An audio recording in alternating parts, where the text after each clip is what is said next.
Give it to me like.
Avez-vous déjà été victime d'injustice ou d'abus de pouvoir? Avez-vous déjà été en colère à cause de ce que quelqu'un a dit ou fait? Ça nous est tous arrivé, non? Dans ce genre de situation, les personnes qui ne connaissent pas Jéhovah ont souvent des réactions qui sont tout sauf paisibles. Ils cherchent à se venger, ils se battent, ils rendent l'appareil. Par contre, nous savons que Jéhovah voit tout et qu'il peut régler n'importe quel problème. Il est bon de ne pas oublier ces paroles de Jésus. Heureux ceux qui sont doux de caractère, heureux ceux qui favorisent la paix. La Bible parle d'un homme qui est resté doux et paisible dans des situations particulièrement difficiles et très stressantes. À chaque fois, il a renoncé à la violence et il a adopté une attitude qui a mené à la paix. Cet homme, c'est Jacob. Jacob a appris à favoriser la paix grâce à l'exemple de son père Isaac. Comme il y avait une famine dans le pays, Isaac a emmené sa famille s'installer à Guérar, qui était dirigé par Abimélec, le roi des Philistins. Voyons quelles difficultés Isaac a rencontrées et comment il les a gérées. Prenez s'il vous plaît Genèse, chapitre 26, verset 12. Isaac se mit à semer dans ce pays, et cette année-là, il récolta 100 fois plus que ce qu'il avait semé, car Jéhovah le bénissait. Il devint riche, et il continua de s'enrichir jusqu'à devenir très riche. Il eut des troupeaux de moutons et des troupeaux de bovins, ainsi qu'un grand nombre de serviteurs. Et les Philistins commencèrent à l'envier. Alors ils bouchèrent avec de la terre tous les puits que les serviteurs de son père Abraham avaient creusés. Finalement, Abimélec dit à Isaac, « Va-t'en de chez nous, car tu es devenu beaucoup plus fort que nous. » Isaac partit donc et campa dans la vallée de Guérar. C'est là qu'il s'installa. Il recreusa les puits qui avaient été creusés à l'époque de son père Abraham et que les Philistins avaient bouchés après la mort d'Abraham. Il les appela comme son père les avait appelés. En creusant dans la vallée, les serviteurs d'Isaac trouvèrent un puits d'eau potable. Mais les bergers de Guérar se disputèrent avec les bergers d'Isaac. Ils disaient « C'est notre eau !» Il appela donc le puits Essek, parce qu'ils s'étaient disputés avec lui. Alors ils se mirent à creuser un autre puits, et de nouveau il y eut une dispute. Il l'appela donc Sitna. Plus tard il partit, et il creusa encore un autre puits, mais il n'y eut pas de dispute à son sujet. Il l'appela donc Rehoboth, et dit « C'est parce que maintenant, Jéhovah nous a donné beaucoup d'espace, et nous a rendus nombreux dans le pays. » Puis de là il monta à Bersabée. Cette nuit-là, Jéhovah lui apparut et lui dit « Je suis le Dieu de ton père, Abraham. N'aie pas peur, car je suis avec toi. Je te bénirai et je rendrai tes descendants très nombreux à cause d'Abraham, mon serviteur. » Poussé par la jalousie, les Philistins se mettent à boucher tous les puits qu'Abraham avait creusés. Et le roi demande à Isaac de quitter la région. Isaac doit prendre une décision. Peut-être que certains l'incitent à ne pas céder. On peut même imaginer leurs arguments. Tu n'as absolument rien fait de mal, Isaac. En plus, Jéhovah t'a dit que ce pays serait à toi et à tes descendants. Tu n'as rien à craindre. Tu as beaucoup de serviteurs et ils sont plus forts que les Philistins. Il ne faut pas laisser passer ça. Tu dois intervenir et te battre. À la place d'Isaac, qu'est-ce que vous auriez fait? Isaac choisit de favoriser la paix. Il décide de partir ailleurs. Mais ce n'est pas si facile. Isaac n'est pas tout seul. Il a de nombreux serviteurs et des troupeaux de moutons et de bovins. Il a travaillé la terre, il a semé, et les récoltes ont été abondantes. Pourtant, il décide de quitter cet endroit et il part. Mais les ennuis d'Isaac ne sont pas finis. Là où il s'installe, ses serviteurs creusent des puits et trouvent de l'eau potable. Mais les bergers de cet endroit disent « C'est notre eau ». Alors Isaac creuse un autre puits. Mais les bergers protestent et font des histoires pour ce puits-là aussi. Là encore, plutôt que de chercher la confrontation, Isaac déménage et finalement, il réussit à trouver un endroit pour vivre en paix. Jacob a vu qu'en favorisant la paix, son père avait obtenu de bons résultats et que ses actions lui avaient valu d'être largement béni par Jéhovah. Peut-on en tirer une leçon? Chers parents, n'oubliez jamais que votre bon exemple peut avoir une influence positive et puissante sur vos enfants. Jacob a un frère jumeau, Ésaü, et c'est Ésaü qui est né en premier. Mais Jéhovah annonce que, contrairement à la coutume, l'aîné Ésaü servira le plus jeune, Jacob. Jéhovah voit à l'avance quelle personnalité ils vont développer, et il discerne qu'Ésaü n'accordera que peu d'importance aux questions spirituelles. Cela devient évident quand Ésaü échange son droit de fils aîné contre un simple bol de lentilles et qu'il confirme cet échange en prêtant serment. Mais il y a autre chose en jeu. En vendant son droit de fils aîné, il renonce aussi au droit de recevoir de son père une bénédiction liée à une prophétie. Les années passent, Isaac est maintenant âgé, et il décide que le moment est venu de bénir son fils aîné. Il ne sait peut-être pas qu'Ésaü a vendu son droit de fils aîné. Quoi qu'il en soit, il dit à Ésaü qu'il va le bénir. Mais juste avant, il lui demande d'aller chasser du gibier dans la campagne et de lui préparer un de ses plats préférés. Rebecca, la mère des jumeaux, surprend cette conversation et incite Jacob à se faire passer pour son frère jumeau pendant qu'Ésaü est parti chasser.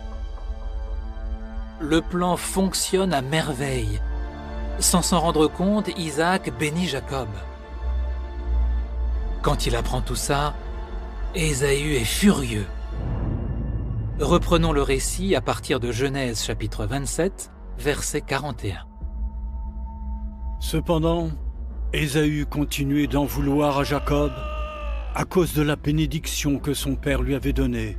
Et il se disait « Les jours de deuil pour mon père approchent. Après cela, je tuerai mon frère Jacob. » Quand on rapporta à Rebecca les paroles d'Ésaü, son fils aîné, elle fit tout de suite appeler Jacob, son plus jeune fils, et lui dit « Écoute, ton frère Ésaü se prépare à te tuer pour se venger. Alors, fais ce que je te dis, mon fils. Sauve-toi chez mon frère Laban, à Haran. Reste chez lui un certain temps, jusqu'à ce que la fureur de ton frère se soit calmée, jusqu'à ce qu'il ne soit plus en colère contre toi et qu'il ait oublié ce que tu lui as fait. À ce moment-là, j'enverrai quelqu'un te chercher. Pourquoi devrais-je vous perdre tous les deux le même jour? Après cela, Rebecca n'arrêta pas de dire à Isaac, À cause des filles de Heth, je n'en peux plus de cette vie. Si jamais Jacob se marie avec une Hittite, comme ces filles du pays, à quoi bon vivre? Alors Isaac appela Jacob, le bénit et lui donna cet ordre. Tu ne dois pas prendre une femme d'entre les filles de Canaan. Va en Padan-Aram, chez Bethuel, le père de ta mère, et marie-toi là-bas avec une des filles de Laban, le frère de ta mère. Le Dieu Tout-Puissant te bénira et te donnera beaucoup d'enfants et une descendance très nombreuse. À coup sûr, tu deviendras une communauté de peuples. Il te donnera la bénédiction d'Abraham, à toi et à ta descendance, pour que tu prennes possession du pays où tu as habité en étranger et que Dieu a donné à Abraham. Ainsi Isaac envoya Jacob, qui partit pour Padan-Aram vers Laban, le fils de Bethuel l'Araméen, le frère de Rebecca, la mère de Jacob et d'Ésaü. Les parents de Jacob l'envoient chez son oncle, Laban, pour qu'il trouve une femme et se marie. Mais en fait, le fond du problème, c'est la haine d'Ésaü. On a vu que des années plus tôt, Isaac avait eu des problèmes avec les Philistins, et face à cette situation, Isaac tenait à préserver la paix. Alors, qu'est-ce qu'il avait fait? Il était parti. Et voilà que Jacob se trouve dans une situation similaire. Son frère lui en veut, il est furieux. Alors, Jacob s'en va. Partir, ça veut dire quitter son foyer et sa famille. Ça veut dire faire un long voyage jusqu'à un pays lointain. Jacob aurait pu refuser de partir. Le droit de fils aîné est à lui maintenant. Et il aurait pu dire à ses parents, « Je ne suis plus un enfant quand même, j'ai 77 ans. » Mais Jacob n'a rien fait de tout cela. La Bible dit simplement que Jacob a obéi à son père et à sa mère et qu'il est parti. Quelle est la leçon? Dans une situation tendue, quand la paix est menacée ou fragilisée, nous n'avons sans doute pas besoin de fuir loin pour préserver notre vie. Mais parfois, la décision la plus sage que nous puissions prendre, c'est de partir, de nous en aller. Proverbe chapitre 17, verset 14 dit « Déclencher une dispute, c'est comme ouvrir une vanne d'irrigation. Avant que la querelle éclate, pars poliment. » Tandis que Jacob est en route pour aller chez son oncle, Jéhovah lui apparaît dans un rêve. Il lui promet de le soutenir et de le protéger. Mais cela ne veut pas dire que les ennuis de Jacob sont terminés. Arrivé chez son oncle, il s'installe et sa nouvelle vie commence.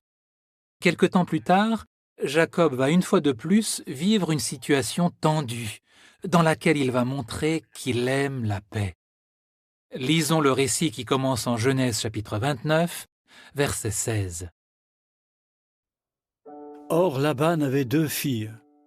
L'aînée s'appelait Léa et la plus jeune, Rachel. Les yeux de Léa n'avaient pas d'éclat, tandis que Rachel était devenue très belle. Comme Jacob était tombé amoureux de Rachel, il dit « Je suis prêt à te servir 7 ans pour ta plus jeune fille, Rachel. » Laban répondit « Je préfère te la donner à toi plutôt qu'à un autre homme.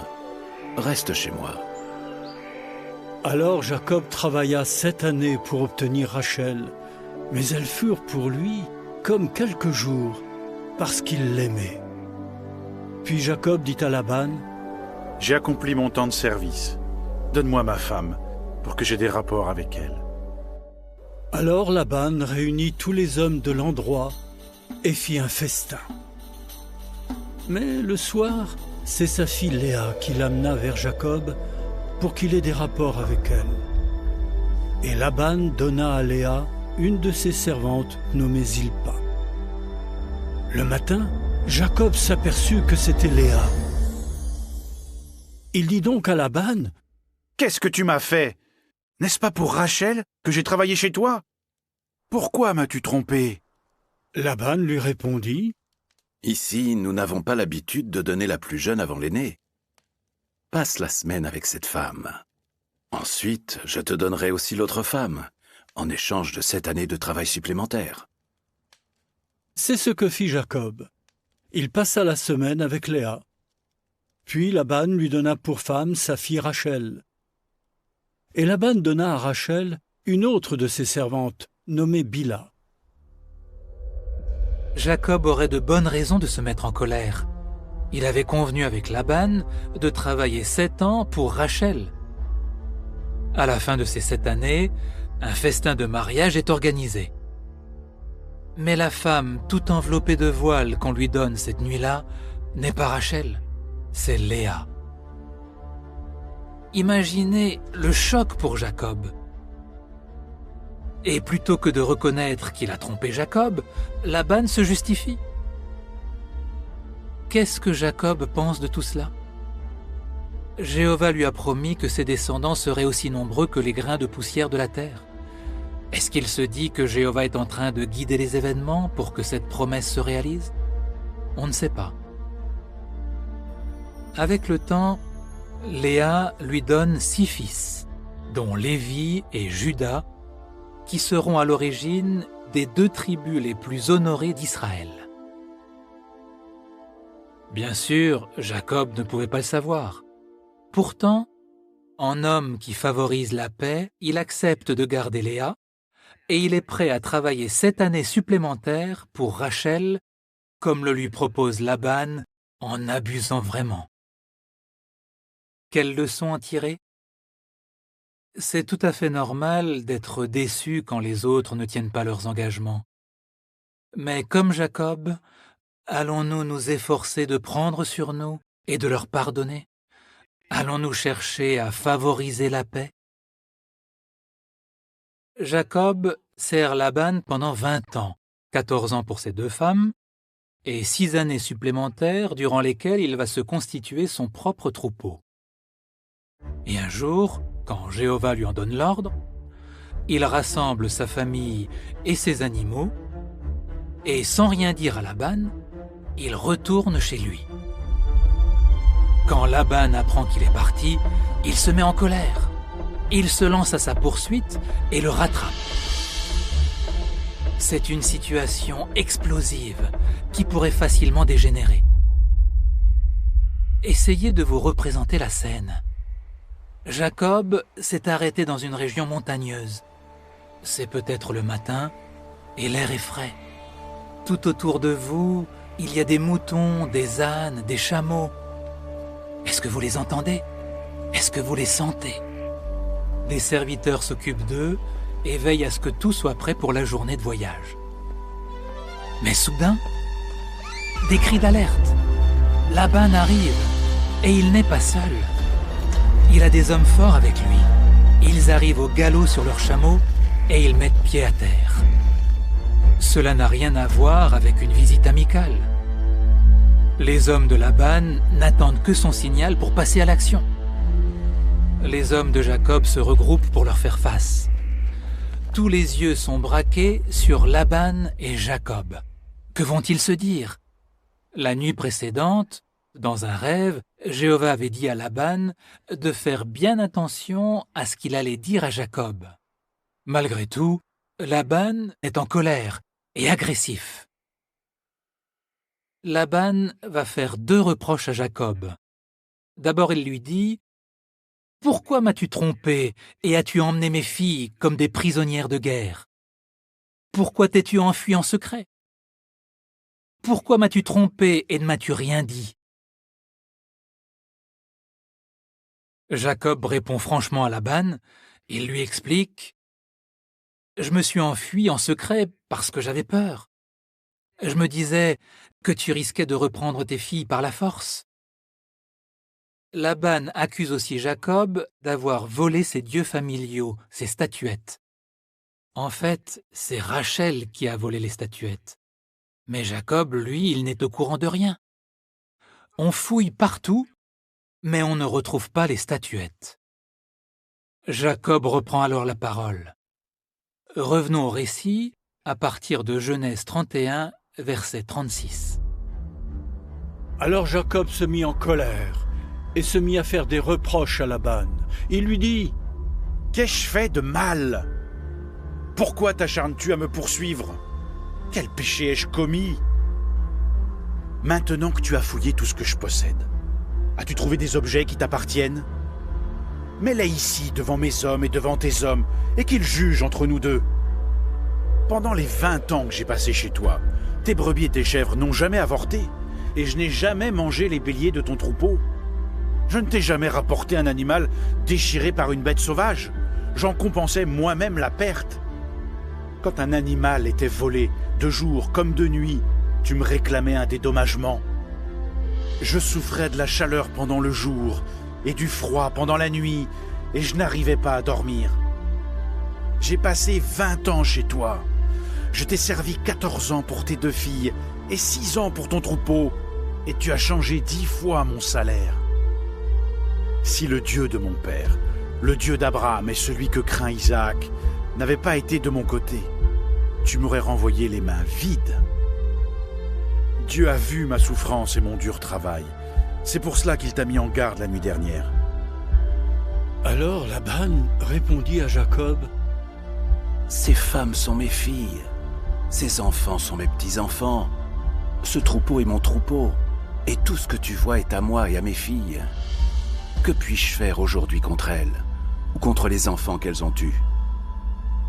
Maintenant viens, concluons une alliance, toi et moi, et qu'elles servent de témoin entre nous. » Alors Jacob prit une pierre et la dressa comme une colonne.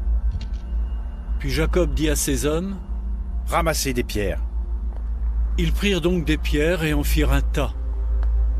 Ensuite ils mangèrent là, sur le tas de pierres. Laban l'appela Jegar Sahadouta, mais Jacob l'appela Galéed. Laban dit : « Ce tas de pierres sert aujourd'hui de témoin entre toi et moi. » C'est pourquoi on l'appela Galéed. On l'appela aussi la tour de garde, car il dit : « Que Jéhovah nous surveille, toi et moi, quand nous serons hors de vue l'un de l'autre. Si tu maltraites mes filles, et si tu te mets à prendre des femmes en plus de mes filles, souviens-toi que même si aucun homme ne le voit, Dieu, qui est témoin entre toi et moi, le verra. » Puis Laban dit à Jacob : « Regarde ce tas de pierres, et regarde cette colonne que j'ai dressée entre toi et moi. Ce tas de pierres et cette colonne sont là pour témoigner que je ne les franchirai pas pour aller te faire du mal, et que tu ne les franchiras pas pour venir me faire du mal. Que le Dieu d'Abraham et de Nahor, le Dieu de leur père, juge entre nous. » Et Jacob jura par celui que son père Isaac craignait.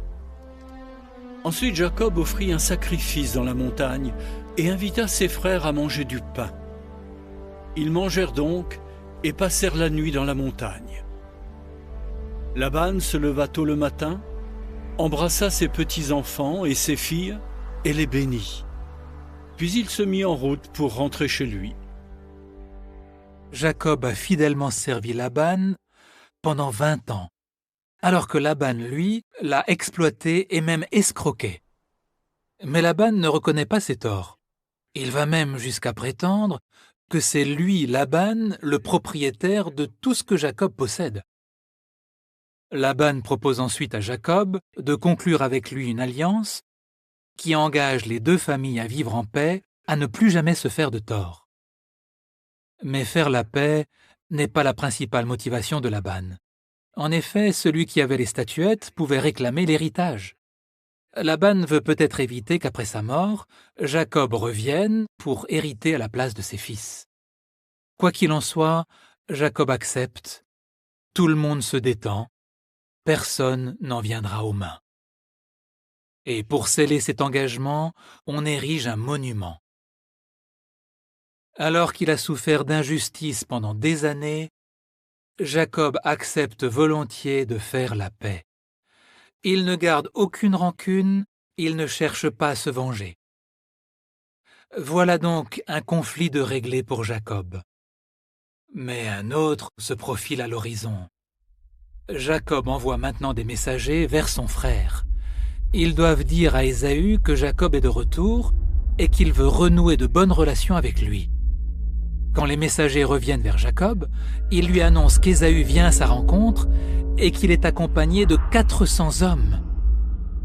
C'est terrible, surtout si Ésaü est toujours en colère. Jacob est inquiet et on peut le comprendre. Il ne veut absolument pas se battre avec son frère. Voyons comment il va gérer cette situation. S'il vous plaît, prenez Genèse chapitre 32, verset 13. Et il passa la nuit là. Puis il prit parmi ses animaux de quoi faire un cadeau à Ésaü, son frère. 200 chèvres et 20 boucs, 200 brebis et 20 béliers, 30 chamelles quels étaient leurs petits, 40 vaches et 10 taureaux, 20 ânesses et 10 ânes. Il confia un troupeau après l'autre à ses serviteurs et il leur dit : Traversez en avant de moi et laissez une certaine distance entre un troupeau et le suivant. Puis il ordonna au premier serviteur : Si mon frère Ésaü te rencontre et te demande « À qui appartiens-tu et où vas-tu ? À qui appartiennent ces animaux qui sont devant toi ?» il faudra que tu lui répondes « À ton serviteur, Jacob. C'est un cadeau envoyé à mon seigneur, à Ésaü. D'ailleurs, Jacob lui-même est derrière nous. » Puis il ordonna au deuxième, au troisième et à tous ceux qui marchaient derrière les troupeaux : C'est ce que vous direz à Ésaü quand vous le rencontrerez. Vous lui direz aussi « Ton serviteur Jacob est derrière nous. » Car il se disait : Si je l'apaise en lui envoyant un cadeau, alors quand je le verrai, il me fera peut-être bon accueil. Jacob veut être en paix avec son frère. Et pour rétablir des relations paisibles, il lui envoie un cadeau généreux, des centaines d'animaux.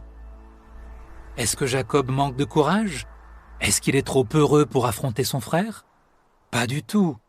Sinon, peu de temps avant sa rencontre avec Ésaü, est-ce qu'il aurait lutté avec un ange toute une nuit pour recevoir l'assurance que Jéhovah le bénirait ? Relisons ce qui se passe lors des retrouvailles des deux frères. Prenons ensemble Genèse chapitre 33, verset 1. Quand Jacob vit qu'Ésaü arrivait avec ses 400 hommes, il répartit les enfants entre Léa, Rachel et les deux servantes. Devant, il mit les servantes et leurs enfants, puis Léa et ses enfants, et derrière eux, Rachel et Joseph. Lui-même passa devant eux tous, et en s'approchant de son frère, il s'inclina 7 fois jusqu'à terre. Mais Ésaü courut à sa rencontre, le prit dans ses bras, l'embrassa, et ils se mirent à pleurer.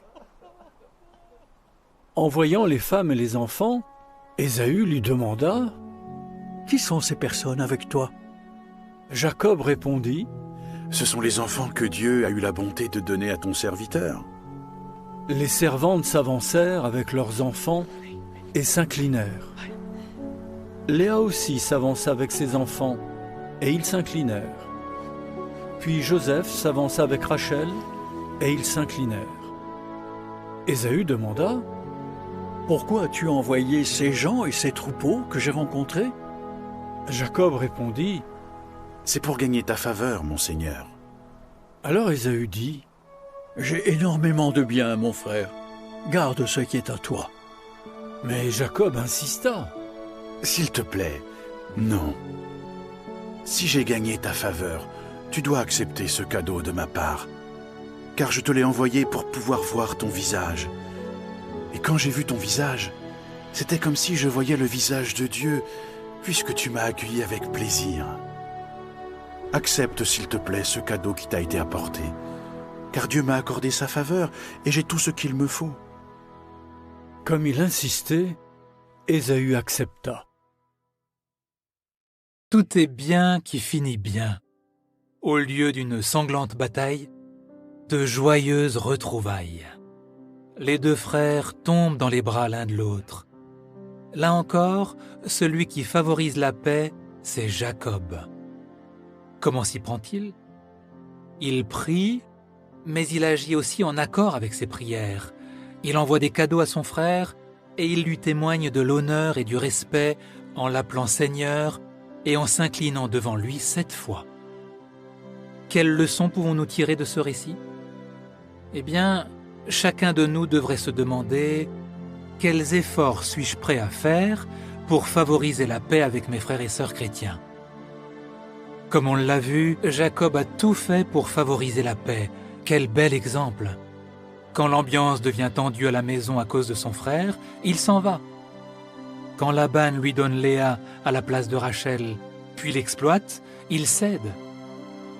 Quand Laban le poursuit puis l'accuse, il accepte de conclure une alliance. Et quand Ésaü vient à sa rencontre, il lui offre un cadeau. Le plus beau dans tout ça, c'est que dans chacune de ces situations, celui qui était en tort, ça n'était pas Jacob. Tout au long de sa vie, Jacob a recherché la paix. Il a fait confiance à Jéhovah et Jéhovah l'a béni. Jéhovah se souviendra toujours de Jacob et de la façon dont il poursuivait la paix dans ses relations avec les autres. Si nous faisons comme Jacob, si nous poursuivons la paix malgré les injustices, malgré la persécution, dans les petites choses comme dans les grandes choses, alors Jéhovah se souviendra de nous aussi. Jéhovah nous bénira abondamment si nous aimons la paix, tout comme Jacob aimait la paix.